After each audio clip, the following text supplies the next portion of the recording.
For a medical expert witness in the UK, the overriding duty is to the court. There are three aspects to this duty.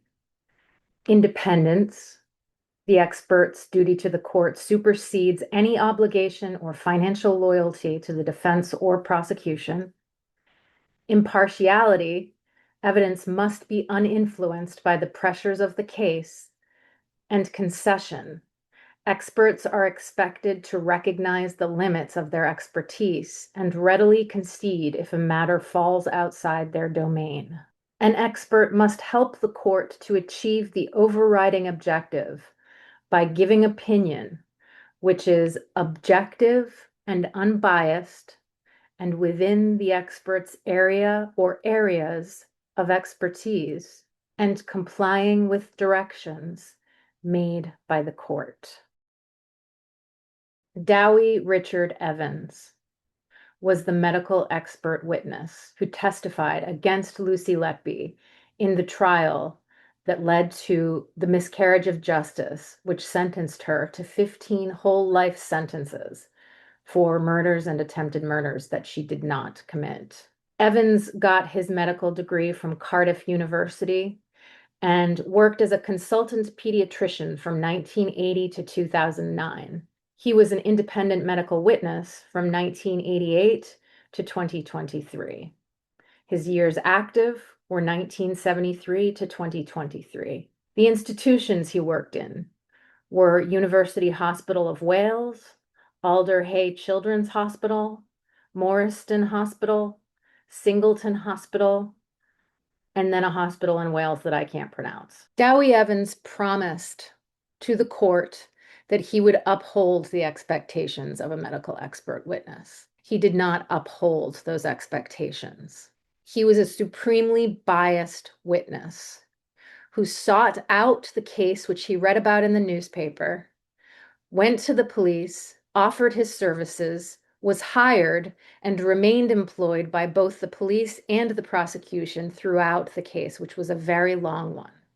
Dewi Evans worked on the Lucy Letby case for 5 years and continued to send reports about her case even after her conviction, and was paid the whole time. Estimates of what he was paid are between £500,000 and £1.5 million. It's hard to say how much money he made, but we know he made a lot of money on the case. And in fact, he admitted in an interview after her conviction that he took medical expert witness jobs because it kept his daughter in horses and his son in cars. Dewi Evans is a retired pediatrician, not neonatologist, and he had been retired for almost 15 years when Lucy Letby's case went to court. He has explained himself how he got involved in the case, although he has many different stories about it and he denies facts about it that we know to be true. But the basic gist of it is that the Chester police put an article in The Guardian about how they were investigating the Countess of Chester Hospital for potential murders. Dewi Evans saw that article and said, quote, "This sounds like my kind of case." He contacted the NCA, the National Crime Agency, which had him on a list of potential medical expert witnesses, and asked to be introduced to the Chester police so that he could offer his services. They did that. He met with the Chester police and said, quote, "Within 10 minutes, he knew that these cases were murders and not natural deaths." There are many aspects to Dewi Evans, and it's impossible to capture him as a whole person. So I'm going to try to point out the ways that he did not uphold his promise as a medical expert witness, and some of the reasons that I feel may explain his behavior. Just as a reminder, before I continue, for those who have not watched my previous videos, this is part 9 in my exploration of the incredible miscarriage of justice that incarcerated Lucy Letby for the rest of her life for murders and attempted murders that she did not commit. He was allowed to run rampant with this case. He wrote an endless series of reports about the causes of death, both leading up to and following Lucy Letby's conviction. He has changed his mind many times about the causes of death. And so the murders she was accused of committing are based on flawed information because he's decided that her means of murder have changed. So she should be exonerated just on that fact alone. I'm not a legal expert. I know it's more complicated than that, and it's probably an emotional thing to say. But I think that when the main medical witness changes the way you committed a crime, that the case should just be considered invalid and you should be released. But that's just me. I'm not a legal expert, like I said. Dewi Evans is a man of great contradiction. For instance, separately from the cases involving Lucy Letby, he was discussing the passing of Noah Robinson, who died due to improper tube insertion. And he said that the reason baby Noah died was because there wasn't enough monitoring on the unit, that the doctors didn't do enough rounds. And in fact, we know now that they were only doing 1 round a week or 2 rounds a week rather than the 2 daily that they should have been doing. So Dewi Evans acknowledged that baby Noah Robinson passed because there wasn't enough monitoring. But when he was asked in the same conversation, if baby Noah Robinson died because there wasn't enough supervision, isn't it the case that the babies in Lucy Letby's conviction also were not monitored and that might play a role in their deaths? And he said, no, those babies were properly monitored. That has nothing to do with it. So he twists facts in the moment to be able to suit what he believes to be true. The fact is that Noah Robinson was on the unit at the Countess of Chester around the same time as the babies that Lucy Letby was accused of murdering and attempting to murder. So if baby Noah was not being supervised properly, neither were the other babies. Nothing changed within that time frame. And yet Dewi Evans is able to convince himself that it did in order to suit his purpose. There was a situation in the court case in which the prosecution suggested that Lucy Letby attacked a child on a certain date. And it turned out that the swipe card data that recorded these dates was not working. And so it was accepted that since the swipe card data, the cards that the staff used to get in and out of rooms, since that was broken, her presence on the unit didn't match the day that they said she had attacked a baby. And so rather than acknowledging that that mistake had been made, Evans instead doubled down even more and said that he had offered the correct day, but that the prosecution had got it wrong and they should fix it. And he also suggested that people were just getting confused because the baby died around midnight, and therefore they were just thinking it was one day or another, which doesn't make any sense because it was a 24-hour difference, so it doesn't have anything to do with the time the baby died. But that's just to point out the ways in which he is willing to twist facts in order to back up his opinion. One of the most egregious examples of this was that he told one of the many news outlets that he spoke to after her conviction, which in itself is unprofessional and should not be what medical experts do. They should not be gloating in the news about someone's conviction, but he did. And in one of the interviews, he said that in retrospect, he doesn't think that any of the babies were killed as a result of the injection of air or fluid and air into their systems, that they were simply destabilized by it. So Lucy Letby was convicted to 15 whole life sentences. And a lot of those convictions were based on the fact that she was accused of injecting air into the nasogastric tubes of these infants.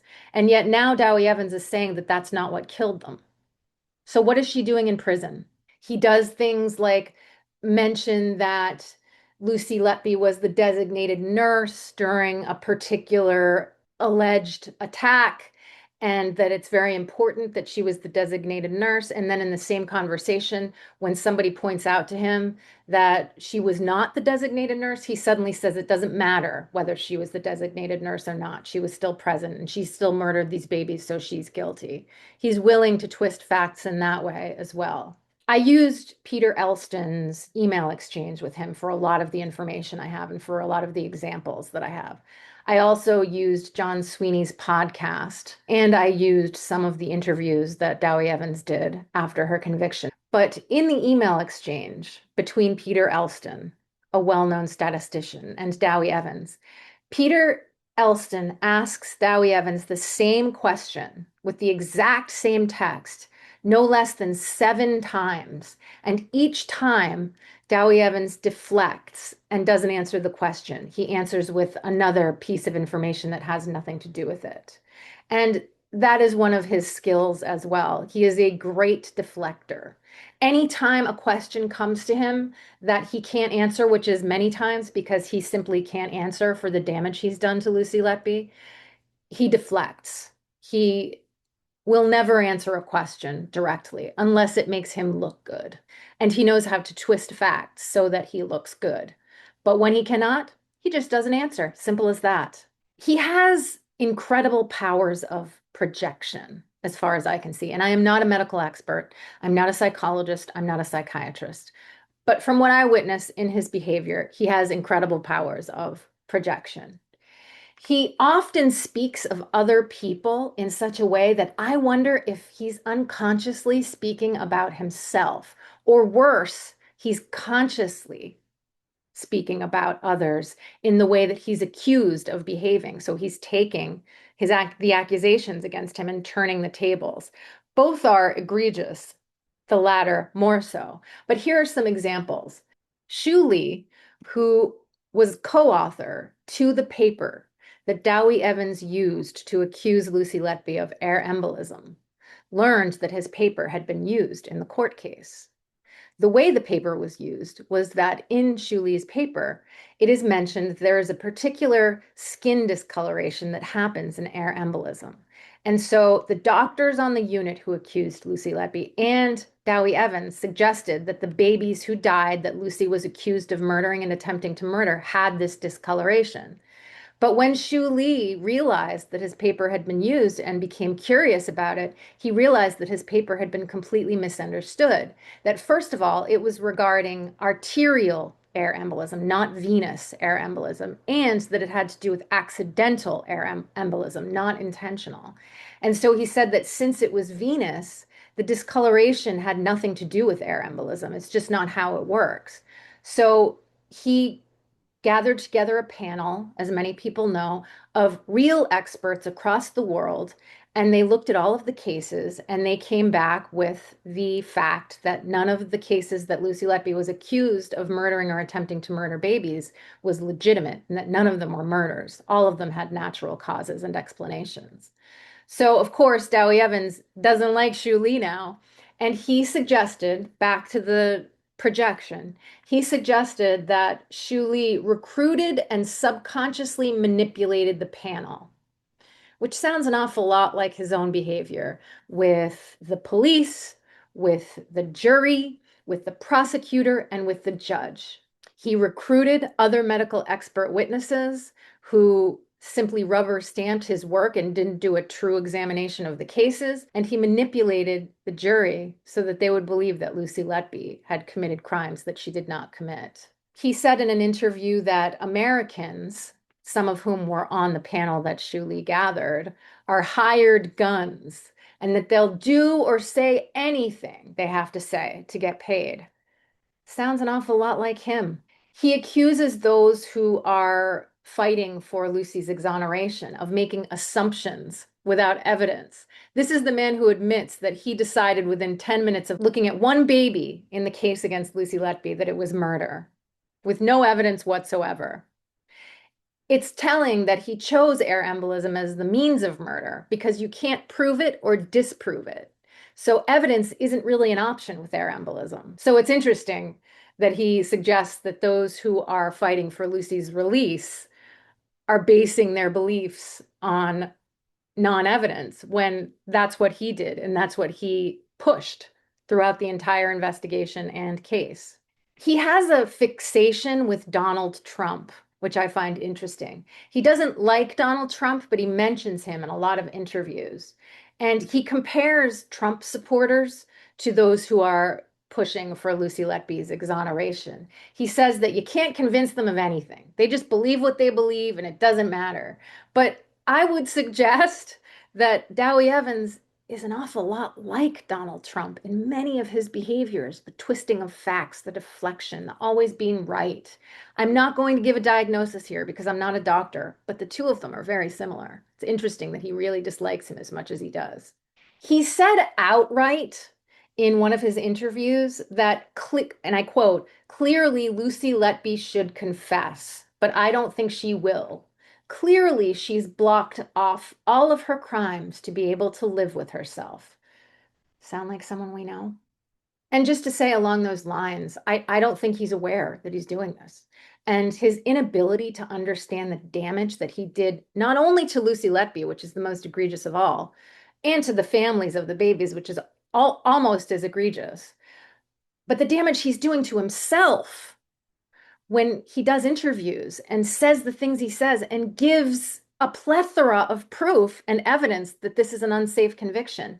The fact that he's not aware of the damage he's doing to himself is very telling and says a lot about his mental capacity and mental state. He made this case personal, it seems to me, and there's no proving it, but at one point in an interview, he said that his grandchildren are the same age as the babies that Lucy Letby supposedly murdered, and that they would be the same age as his grandchildren today. And he makes it personal in that way. And also, disturbingly, he said in another interview that he found the potential of working on the case exciting. I don't know that that's an appropriate witness. I don't know that that's a non-biased witness based on what we see from the expectations of a medical expert witness in the UK. I ask you to consider also along these same lines, what woman was the model for his vision of Lucy Letby? Because the version of Lucy Letby that he puts forward is completely fictitious. She doesn't exist. Lucy Letby is not a murderer. Her personality and behavior before all of this nightmare descended upon her does not reflect somebody who's capable of murder. And also, the evidence shows that she's not a murderer. So, who is this woman based on? I'm not going to suggest who I think it is, but I leave it to the imagination to consider who it is that he is punishing through Lucy Letby. He seems to use her as a scapegoat, perhaps for his own self-loathing. Who knows? But Lucy Letby stands for something more to him than a case that he's a medical expert witness on. And I will admit it's a very emotional case for everybody who even pays a little bit of attention to it. But that shouldn't be the case for him. He should be non-biased, and he's not. I think he does have some, to put it generously, negative feelings about women, just because of some of the things he said. He has used the excuse that the reason people are fighting for Lucy Letby's exoneration is because they don't want to believe that a young woman could do this kind of thing.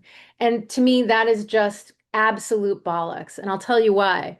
Look at how quickly people jumped on board with the belief that she was an evil serial killer. Across the board, pretty much.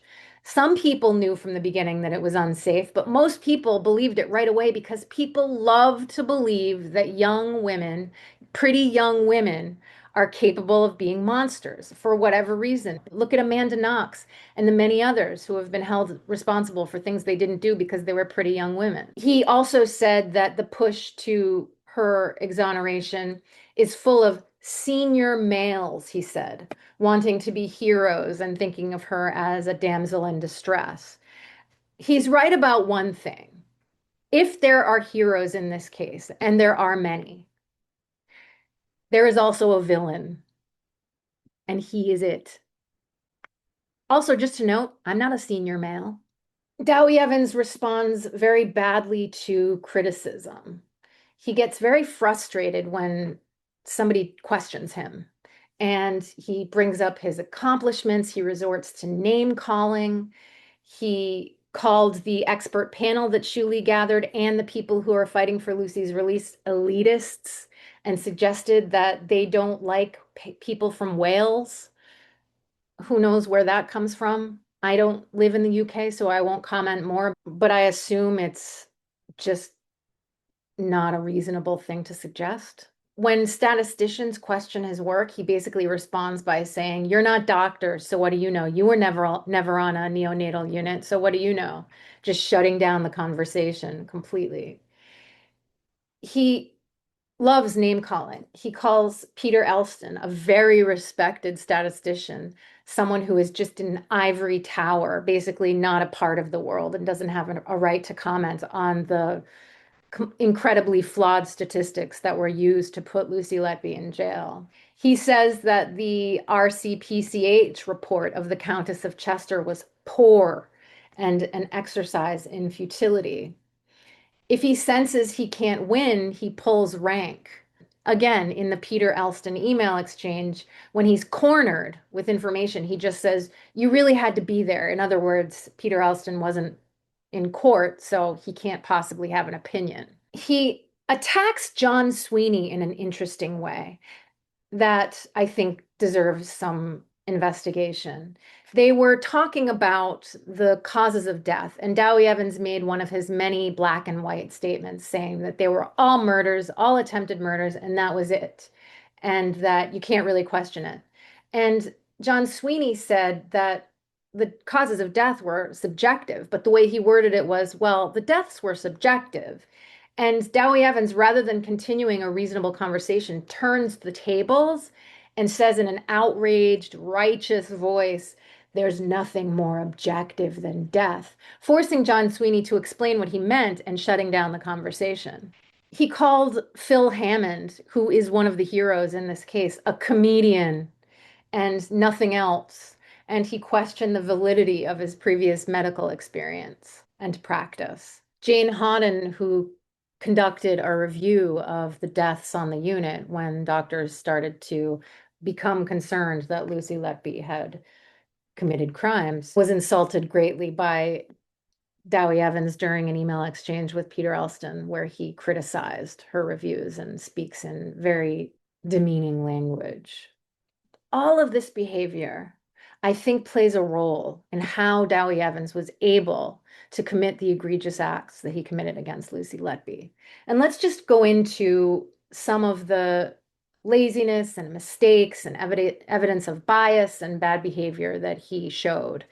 And just consider how some of these tendencies of his played a role in his ability to do so. In terms of laziness, he just didn't really bother to read the Leon Tanswell paper about air embolism. Or he twisted it to fit his narrative. Again, both egregious because it's an incredibly important case and someone's life was on the line. But more so if he twisted it and just chose not to see some of the details so that it could work for what he believed to be true. Either way, if it's laziness or maliciousness, completely unacceptable for a medical expert witness. His peer reviews were incredibly lazy, both on his part and on the part of the police. Peer reviews are supposed to be siloed. So Shu Lee did peer reviews correctly for the cases that he presented to the experts that he gathered together. He had two scientists work on the same case. They were not aware of who had the case. They were not aware of the opinions of one another. They would read the case notes and come back with an opinion on the cause of death. And if they matched, then that would be the decided cause of death. If they didn't match, then a third doctor or scientist would come in and give his or her point of view, and then that would be the tiebreaker. That is a peer review. It's presenting your own personal opinion about the cause of death and seeing what aligns. Dewi Evans didn't do that. When Dewi Evans had his peers come in and look at the cases, he didn't have them look at the cases separately. He had them look at his opinion. So Sandy Bowen, for instance, who was a medical expert witness in the case, although she only showed up for a few days, it was mainly Dewi Evans. Sandy Bowen just rubber stamped his work. She looked at his report, figured he knows what he's talking about. Absolutely, I agree with this. She didn't decide on her own what she thought the causes of death were. The upholding of a non-biased opinion was completely broken by Dewi Evans. Number one, this is just my own personal observation, but he obviously had history with nurses. He was a doctor. And I wonder if he has been challenged in the past by many nurses because of his practices. I don't know what kind of doctor he was. He could have been a wonderful pediatrician. But could that have been the impetus for his speed to judgment of Lucy Letby? He presented, with the help of the police and with Stephen Breary and Ravi Jairam, very flawed statistics to show that Lucy Letby was present for all of the murders and attempted murders. Those statistics were challenged by Jane Hutton, who was called by the police and by Dewi Evans to review their work. And as soon as she said, this isn't how statistics works, you're not taking anything into account. There are many variables that affect statistics and you're not using them. They fired her. They didn't want her to stick around because she wasn't going along with their narrative. And the simplest version of bias that exists here is that Lucy Letby was one of the most experienced nurses on the unit, if not the most experienced. And she worked more shifts because she was trying to pay off a house and she was young. So it is very likely that she would be present for the collapses of the sickest of babies because she was the nurse to the sickest of babies and she worked the most. So those facts didn't play into the statistics at all because Dewi Evans was biased and didn't want to consider those facts, didn't want to consider anything that would exonerate her, that would prove her innocence. During the investigation, he asked to see the hospital so that he'd be able to tell how someone could carry out the crimes that Lucy Letby was being accused of. This is completely inappropriate. It's not his job to decide how the crimes were committed.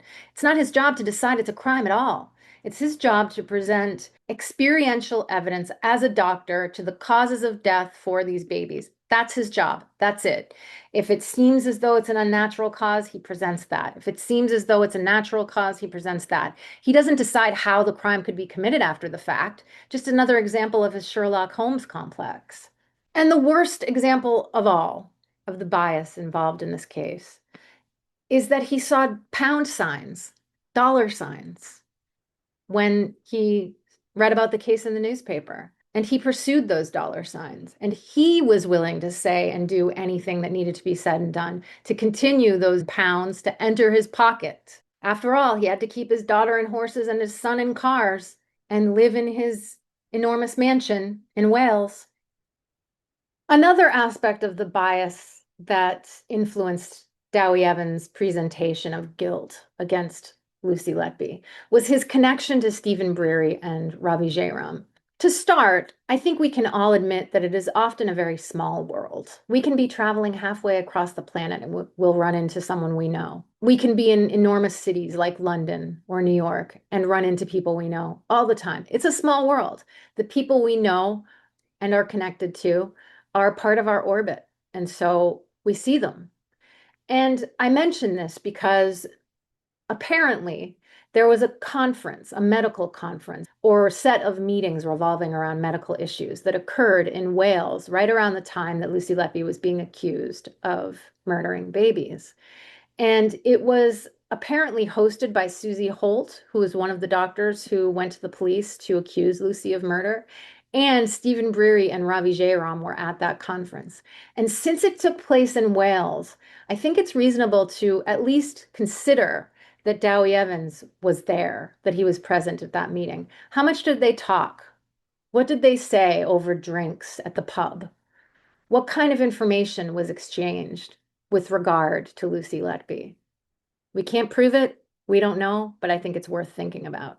Ravi Jairam was the first person to discover the Lee and Tanswell paper about air embolism, and he shared it with Stephen Breary. They shared it with the police, and the police shared it with Dewi Evans. At least that's what I think the chain of events was. It could have been direct. Who knows? That's pure guess, maybe not fact. But the fact is that Ravi Jairam was the first to find the paper. Dewi Evans likes to say that he diagnosed air embolism before he even saw the Lee and Tanswell paper, but we know that's not possible because it's just not the natural place that you would go with the deaths of these infants. It is clear that these infants were ill, that they were vulnerable, that they were prone to infection, that they were being cared for in a unit that was unclean and had doctors who weren't great at their jobs. All of these things played a role in their deaths. And anyone who was objectively looking would realize that. Dowie Evans was not objectively looking. And so I posit that the paper was given to him in order to back up this theory of air embolism, and he went with it. He won't admit that, of course, but I think that's how it worked, and I think most people agree. The reason I think that there's more of a connection between them than is acknowledged is because Dowie Evans still protects Stephen Breary and Ravi Jairam in his conversations. And why would a man like this protect someone else? Only if it served his interest. He is not a person who protects other people. He just doesn't. He is all about Dowie. But whenever anyone mentions any flaws in the medical care that Stephen Breary and Ravi Jairam were responsible for, he defends them. An example of this is in an interview with John Sweeney when he was asked if the Countess of Chester was a good unit. He pauses for a really long time, and it's very obvious that he's trying to think of a way to say yes when he knows that it sounds ridiculous, but he does eventually say yes, and then he changes the subject with statistics and says it's a good unit. When questioned about baby Noah, he forgets about his connection to Stephen Breary and Ravi Jairam for a second, and he says that the monitoring of the baby was an issue. But as soon as the Lucy Letby cases are brought up, he remembers, oh yeah, and he says, oh no, the monitoring on that unit was wonderful. It has nothing to do with it. He often mentions them with a kind of reverential awe, and it could be because he respects their medical practice, but more, I would suggest that he respects the 1.5 million pounds that they lined his pockets with. First and foremost, one of the aspects of being a medical expert witness is that you have to have practiced in the field of medicine that you are testifying about. Dowie Evans was a pediatrician, a consultant pediatrician. He was not a neonatologist. He denies this because he says he started the neonatology unit in the hospital in Swansea, where he worked for a long time. But he did not go through the 3 years of study that one must go through in order to become a neonatologist. He was not an expert neonatologist. So that's the number one problem with him being an expert on this case, and I'm not sure how it was allowed to happen, because he clearly was not an appropriate witness, both because of that and because of all the reasons I just listed. In order to get onto the NCA list, there's really no accreditation or test that you have to take. It's all based, it seems, on recommendation and referral. So it seems you don't register really to get on the NCA list. You just get on it. If you are listed with the General Medical Council in the UK, you can be on the list as a medical expert. It's not an easy job, as is evidenced with the Lucy Letby case. It was a 10-month trial, granted the longest in British history, but still 10 months of time is difficult for most doctors to commit to. So that's why a retired pediatrician like Dowie Evans would take this case, because he's not working. But regardless, it's easy to get on the list. They may be lacking in doctors because of that time crunch issue, but you can get on the list if you're a doctor pretty easily. And by the way, Evans was not a doctor when the Lucy Letby investigation began. He re-registered as a doctor with the GMC right before her court case because he wouldn't have been allowed to testify if he didn't. But before that, he was not a doctor, so I'm not sure why he was allowed on that list. He's a smooth talker. He's a smooth operator. He talked his way into the NCA. He talked his way into the Chester police station, and he talked his way through the court case. And he put an innocent woman in prison as a result. It's a good thing that he enjoys talking so much, because he's not as smooth as he thinks, especially when he knows deep down that he's wrong. If he hadn't done many of the interviews that he did, we wouldn't have nearly as much evidence of his bias. So thank you for talking so much, Dowie Evans. And fortunately, all of the scrutiny that has come since her conviction has bruised his ego. And so it seems that he has stopped taking cases and has decided to retire in full. His previous work was mostly in the family court, and there were a number of cases where he suggested through his evidence that a child should be removed from their home and put into foster care because the parents were guilty of abuse. And later it was shown that the child had some kind of genetic factor that created the bruises or this or that, many reasons why it wasn't abuse that he didn't acknowledge. So he's done a lot of damage in the family court. And as many people have said, those cases should be looked into, particularly the recent ones that could still be turned around, but his retirement is a glory to us all. However, the issue still remains. And David Davis has even noted that in 2012, there was an attempt to overhaul the NCA system and the medical expert witness system, the expert witness system as a whole, but that it's been ignored. There was an effort, but then it dropped. So something needs to be done here because there are still people on that list that probably do similar things to what Dewi Evans does and are a great danger to society. Partway through the trial, Lord Justice Jackson, who presided over a previous case of Dewi Evans, wrote a letter to the judge who was presiding over Lucy Letby's case, Judge Goss, and said that Dewi Evans' opinions are worthless and that he makes no effort to give a balanced one, and that he should be removed from the case immediately, and all of his evidence should be struck out. But Goss, not wanting to make that decision because so much time had passed in the case, left it to the jury to decide. And so the jury, not understanding any of it, I would say, I wouldn't have understood it. It's not a judgment, it's just a fact, I think, allowed Dewi Evans to stay. They voted to keep him in and keep his evidence, and there you go. Just to note that one of the members of the jury at the very beginning of the trial, after a couple of days, still during opening statements, made a comment that they believed Lucy Letby was guilty already. They didn't need to see more. And Judge Goss knew this and allowed the juror to stay on. Ben Myers, the defense counsel for Lucy Letby, did the best he could with really difficult situations. I don't think his best was good enough, but I'm not going to give opinions about whether a lawyer did their job well or not. He didn't call any defense witnesses, as most people know. No one knows why. But one thing I think he did that was just purely flawed was that I think he had too much confidence that when he questioned Dewi Evans, the jury would pick up on Evans's contradictions. He didn't spell them out for the jury. He was very subtle in his questioning. He repeated things and he asked questions, but maybe it was that he was too polite in his questioning so that it wasn't clear to the regular person that, hello, we are looking at a contradiction here. I haven't read all of the court case. I don't know if this is 100% the case, but from what I have seen, it seems to me that he was not quite driven enough in his questioning to really drive home the point that Dewi Evans is a contradiction into and of himself. Evans was the one who chose the expert witnesses who eventually came to the court case with him. He denies that, but we have proof that he was the one who suggested them. He recommended them.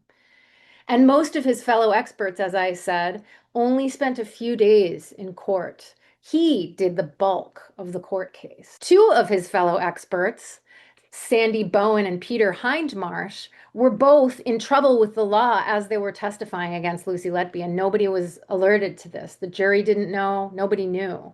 Sandy Bowen was forced to resign from her medical practice because of complaints that, get this, she reported parents to social services if they questioned her judgment, and she obstructed referrals.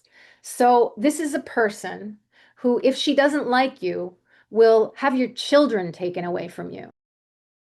Peter Hindmarsh was forced to remove himself from the GMC shortly after he testified because he was accused of hurting patients. And rather than being investigated, he just removed himself from the list so that nobody would be able to see what he did. This is the person who was testifying about insulin in the case about Lucy Letby. Insulin, by the way, that Lucy Letby did not put into any bags. The high levels of insulin was a natural occurrence that happens, as was explained by Shu Lee and by many others, but Lucy Letby did not poison infants with insulin. That has been shown. Peter Hindmarsh said she did, and then had to quit being a doctor.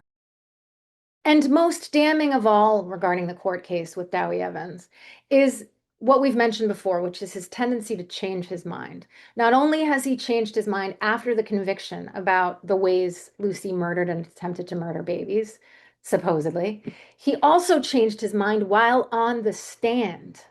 He denies this, but he did.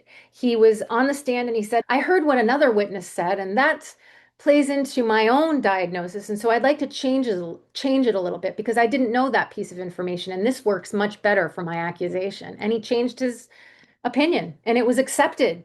And I'm not sure why, but it is egregious and a huge part of why Dewi Evans was not an appropriate medical expert witness. He is a supremely biased man. He based all of his testimony and opinion on an imaginary story that he built on with time and swam in with joy and glee, both during and after the court case. Why? That's what I ask. Why did it give him so much pleasure? Why was it so exciting to him?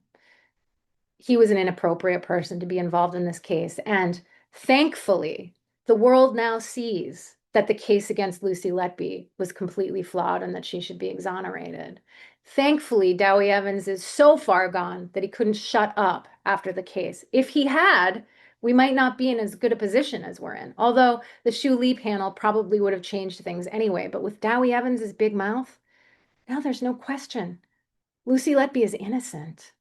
Free Lucy Letby today. She is innocent and she should not be in prison for crimes she did not commit.